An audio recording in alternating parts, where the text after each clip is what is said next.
You are at 15,000 feet. The air is so thin your heart is pounding against your ribs. You are exhausted, you are freezing, and you are 2 hours from the summit.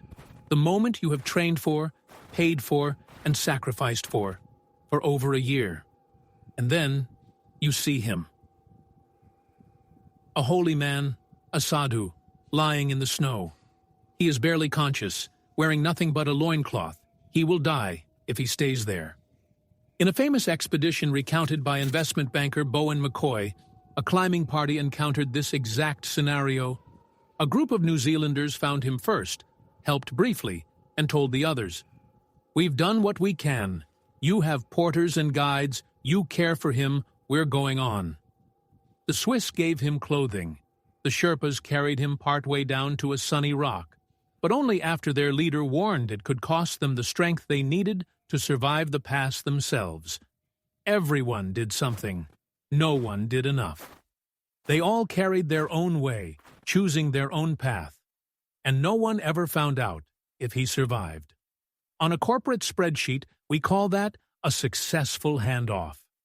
In the real world, it is a catastrophic failure of leadership. Welcome to Curious Minds.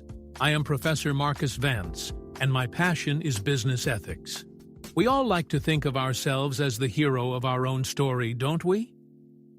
But in the corporate world, we are rarely the hero. We are usually a cog in a machine that is meticulously designed to disperse responsibility until it vanishes into the ether. We talk about ethics in our glossy brochures. We have compliance departments, ESG mandates, and codes of conduct that run for 50 pages.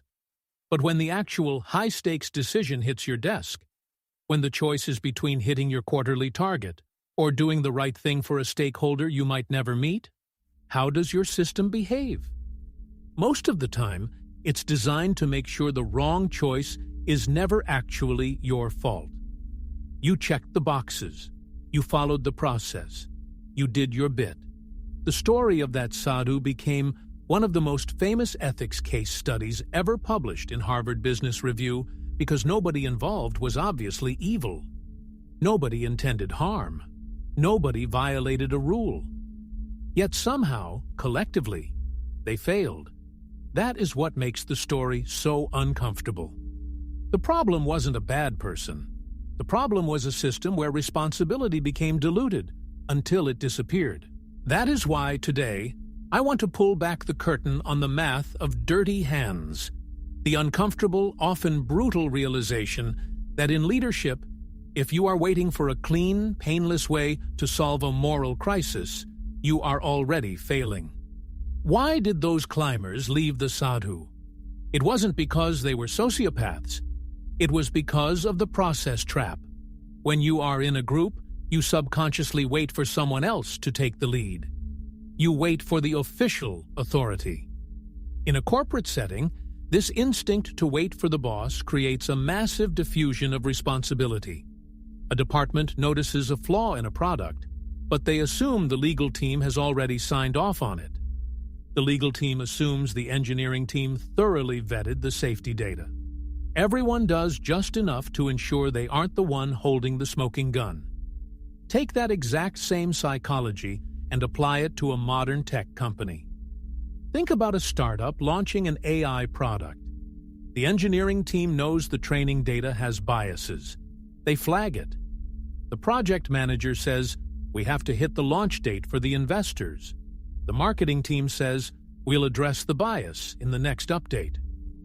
Everyone does their part, and the product launches.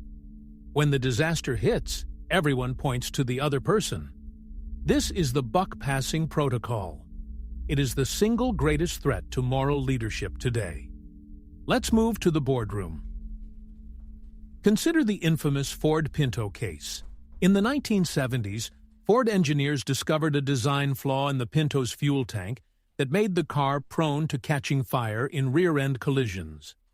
Instead of immediately halting production, Ford became notorious for a cost-benefit memo that assigned literal monetary values to deaths, burn injuries, and engineering fixes. Whether that memo was written specifically for the Pinto or for broader regulatory negotiations almost doesn't matter. The public saw a company that appeared to calculate whether fixing a defect was worth more than human lives. Trust collapsed. They saw a company that seemed to be pricing human life on a spreadsheet. From an actuarial standpoint, the math was efficient. It was an optimization problem. But from a human leadership perspective, it was a catastrophe. The engineers were doing their job. The managers were optimizing for the company. But there is a deeper layer here. A true dirty hands dilemma is not choosing between good and bad. It is choosing between bad and worse. If every option leaves someone harmed, leadership isn't about staying clean. It is about accepting responsibility for the harm you cannot avoid. When leaders start reducing human consequences to spreadsheet variables, where should optimization stop? The lesson? The moment you turn a moral question into a spreadsheet, you have already lost the thread of what it means to lead. Here is the counterintuitive truth. A failure to act decisively is the decision. In the high-stakes world, dirty hands are a requirement of leadership. You cannot outsource your ethics to a committee. The aha moment is this. Shared responsibility often results in zero responsibility. When you rely on a fragmented process to deal with a complex moral issue, you are essentially guaranteeing a moral failure. You have to realize that when you are a leader, you are the final checkpoint. If you see the sadhu in the snow, it doesn't matter who should be responsible. The fact that you saw him makes you responsible. How do we operationalize this without bringing the company to a standstill? Define stop-the-line protocol. Think of the Toyota production system, where any worker can halt the assembly line if they spot a quality defect. In ethics, this means anyone, from the intern to the VP, can pause a project if they see a moral compromise. It turns ethics from a compliance checkbox into a real-time operational necessity. Designate a single empowered decision-maker. For every complex project, assign one person whose sole metric of success is the ethical viability of the product. They are the person authorized to kill the launch if the ethics aren't there. Preempt the crisis. Before the launch, conduct a pre-mortem. Ask, we are on the mountain. We have found the sadhu. We also have $5 million in sunk costs and a deadline. What happens next? By forcing this debate before the pressure hits, you remove the excuse of, we didn't have time.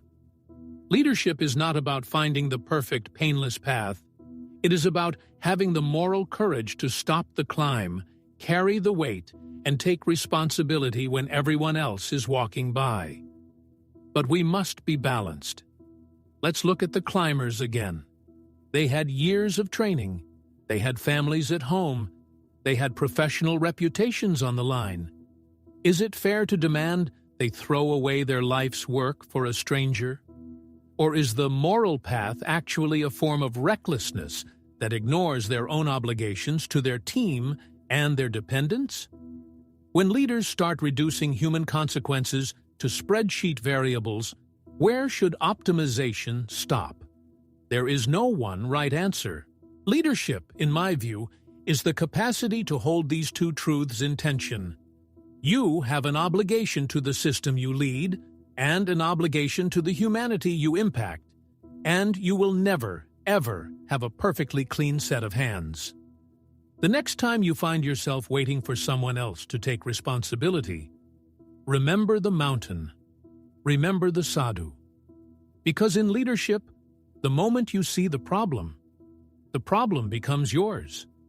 If this episode has truly challenged the way you think, please consider sharing it with someone you value or leaving a rating. It helps others find these conversations, and it helps us continue to build this community. I'm Professor Marcus Vance, and this is Curious Minds Podcast. Stay curious, stay sharp.